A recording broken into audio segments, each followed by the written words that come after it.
Hi, வணக்கம் and welcome.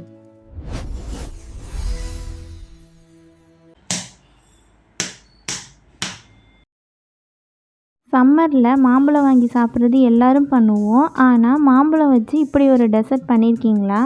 நான் இன்றைக்கி பண்ண போகிற டெசர்ட்டுக்கு அவன் தேவையில்லை. வாங்க இந்த மேங்கோ ட்ரீம் கேக் எப்படி சிம்பிளாகவும் டேஸ்டியாகவும் பண்ணுறதுன்னு பார்க்கலாம். இதுக்கு ஃபஸ்ட்டு நம்ம பண்ண போகிற டின்னில் கொஞ்சமாக நெய் தடவிக்கலாம். இப்படி பண்ணால் கேக்கு பேக் ஆன அப்புறம் ஈஸியாக வெளியே வந்துடும்.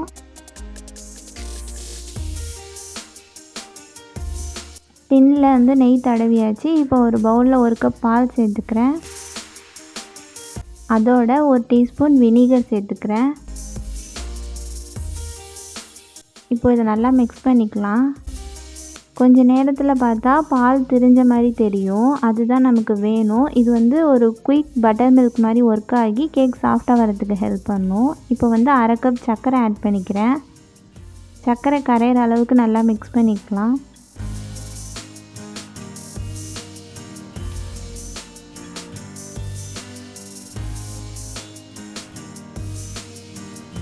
அடுத்து 1/2 கப்பு ரீஃபைண்ட் ஆயில் சேர்த்துக்கிறேன். ஆயில் யூஸ் பண்ணும்போது கேக் ரொம்ப மாய்ஸ்டாக இருக்கும். ஸோ இதை இப்போ நல்லா மிக்ஸ் பண்ணிக்கலாம்.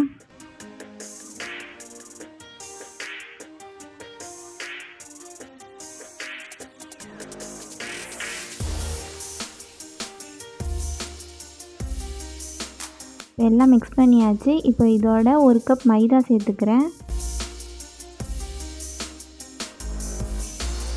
அதோட 1 teaspoon baking powder, 1/2 teaspoon baking soda சேர்த்துக்கலாம்.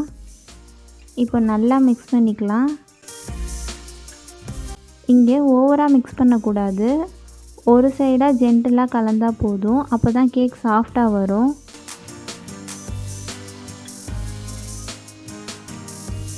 இந்த பேட்டர் பார்த்திங்கன்னா ஸ்மூத்தாக ரிப்பன் மாதிரி ஃப்ளோ ஆகணும். ரொம்ப திக்காக இருக்கக்கூடாது, ரொம்ப வாட்டரியாகவும் இருக்கக்கூடாது. இதுதான் கரெக்ட் கன்சிஸ்டன்சி. இப்போ நம்ம வந்து க்ரீஸ் பண்ணி வச்ச டின்னில் இந்த பேட்டரை ஊற்றிக்கலாம்.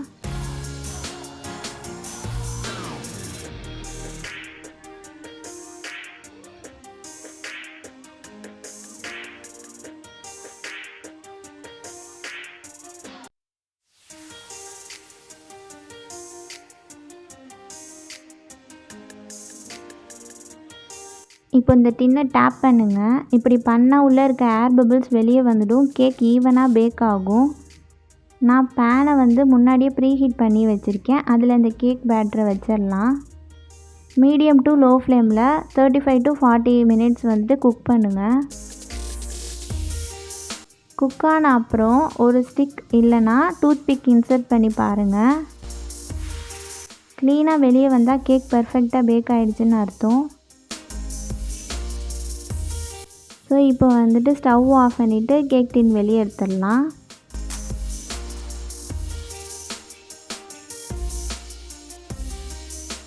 இப்போ இந்த கேக் கொஞ்சம் ஆறட்டும். ஆறுனதும் டின்லேருந்து வெளியே எடுத்துக்கலாம். இப்போ மேலே இருக்க இந்த டாப் லேயர் லைட்டாக வந்து கட் பண்ணி எடுத்துக்கிறேன். இது வந்து லேயர் அழகாக செட் ஆகிறதுக்கு ஹெல்ப் பண்ணும்.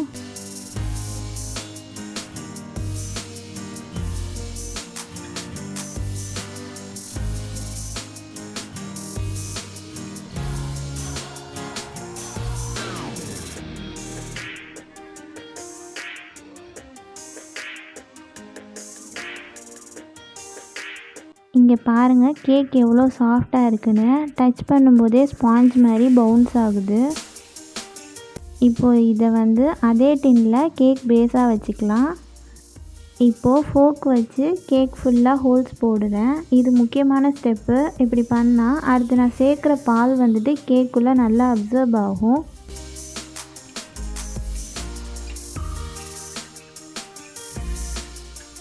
இப்போது 1/2 கப் பால் வந்து கேக் மேலே ஈவனாக ஊற்றிக்கிறேன். கேக் சாஃப்டாகவும் ஜூஸியாகவும் இருக்கிறதுக்கு இதுதான் வந்து சீக்ரெட். அடுத்து ஃப்ரெஷ்ஷான மாம்பழம் இந்த மாதிரி கட் பண்ணி வச்சுருக்கிறத சேர்த்துக்கிறேன். இந்த ஜூஸியான மாம்பழ பீசஸ் தான் ட்ரீம் கேக்குக்கு எக்ஸ்ட்ரா டேஸ்ட் கொடுக்க போகுது. இந்த பீசஸ் எல்லாமே எல்லா சைடும் படுற மாதிரி நம்ம ஸ்ப்ரெட் பண்ணிக்கலாம்.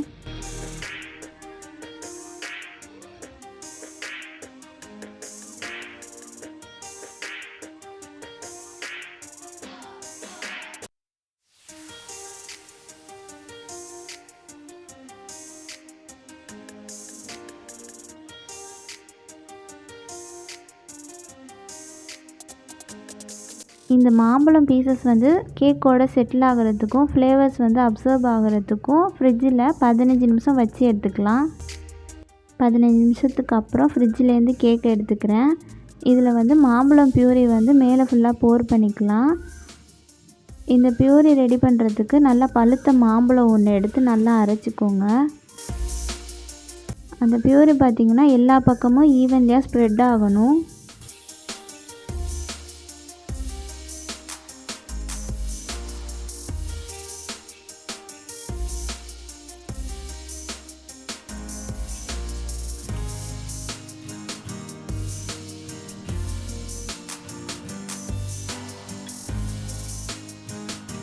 லைட்டாக டேப் பண்ணுங்கள். பியூரி எல்லா பக்கமும் ஈவனாக ஸ்ப்ரெட் ஆகணும். இதை ஃப்ரிட்ஜில் 30 நிமிஷம் வச்சுக்கலாம். அதுக்குள்ளே ஒயிட் சாக்லேட் டாப்பிங் ரெடி பண்ணிக்கலாம். இங்கே நான் வந்து 80 கிராம் ஒயிட் சாக்லேட் யூஸ் பண்ணியிருக்கேன். டபுள் பாயிலிங் மெத்தடில் மெல்ட் பண்ணுறேன். கொதிக்கிற தண்ணி மேலே பவுலை வச்சுட்டு சாக்லேட்டை ஸ்லோவாக மிக்ஸ் பண்ணுங்கள். டைரக்ட் ஹீட்டு கொடுக்கக்கூடாது, அப்போ தான் சாக்லேட் ஸ்மூத்தாக மெல்ட் ஆகும். இப்போ பார்த்திங்கன்னா சாக்லேட் வந்து மெல்ட் ஆக ஆரம்பிச்சிடுச்சு. இப்போது ஸ்டவ் ஆஃப் பண்ணிக்கலாம். இப்போ இந்த ஒயிட் சாக்லேட் கொஞ்சம் வார்ம் ஆகட்டும். அதுக்குள்ளே ஃப்ரிட்ஜிலேருந்து மேங்கோ வந்து எடுத்துடலாம். ஸோ இதுக்கு மேலே நம்ம ஒயிட் சாக்லேட் போர் பண்ணிக்கலாம். சாக்லேட் ரொம்ப ஹாட்டாக இல்லாமல் கொஞ்சம் வார்மாக இருக்கும்போது தான் ஊற்றணும். ரொம்ப ஹாட்டாக இருந்தால் அந்த மாம்பழம் லேயர் இருக்குல்ல, அது வந்து மிக்ஸ் ஆகிடும். அதனால் கொஞ்சம் கூலான அப்புறம் போர் பண்ணுறது தான் பெஸ்ட்டு. இந்த ஒயிட் சாக்லேட்டை நான் இந்த மாம்பழம் மேலே ஊற்றிக்கிறேன்.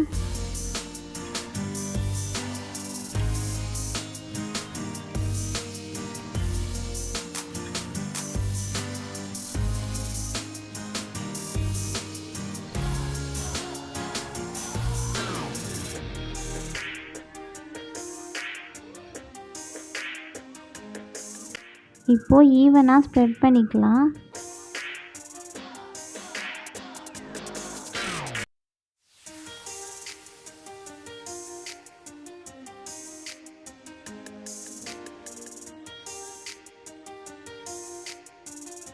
ஈவனாக ஸ்ப்ரெட் பண்ணதுக்கப்புறம் ஃப்ரிட்ஜில் குறைஞ்சது 2 மணி நேரம், பெஸ்ட்டு ரிசல்ட்டு பார்த்திங்கன்னா ஓவர் நைட்டு வச்சுக்கலாம்.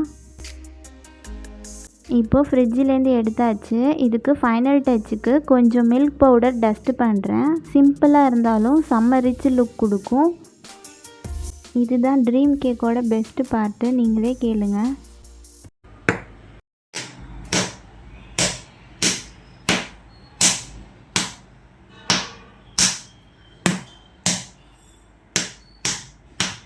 ஒரு நல்ல டெசர்ட்னால் என்ன தெரியுமா? சாப்பிட்றப்போ அந்த ஹாப்பினஸ் கொடுக்கணும். முடிஞ்சதுக்கப்புறம் இன்னும் கொஞ்சம் இருந்திருக்கலான்னு ஃபீல் கொடுக்கணும். இந்த மேங்கோ ட்ரீம் கேக் அப்படி ஒரு டெசர்ட்டு தான். மேங்கோ சீசன் முடிஞ்சதுக்கு அப்புறம் கூட இந்த டேஸ்ட்டு ஞாபகம் இருக்கும். நீங்கள் கண்டிப்பாக இதை ட்ரை பண்ணி பார்த்துட்டு எப்படி இருந்துச்சுன்னு கமெண்ட்ஸ் பண்ணுங்கள். உங்கள் ஃப்ரெண்ட்ஸ் அண்ட் ஃபேமிலிக்கு ஷேர் பண்ணுங்கள். இன்னும் இப்படி டேஸ்டி ரெசிபீஸ்க்கு சமையல் ஃபேக்ட்ரி சேனலை சப்ஸ்கிரைப் பண்ண மறக்காதீங்க. Thanks for watching. I'll see you next time.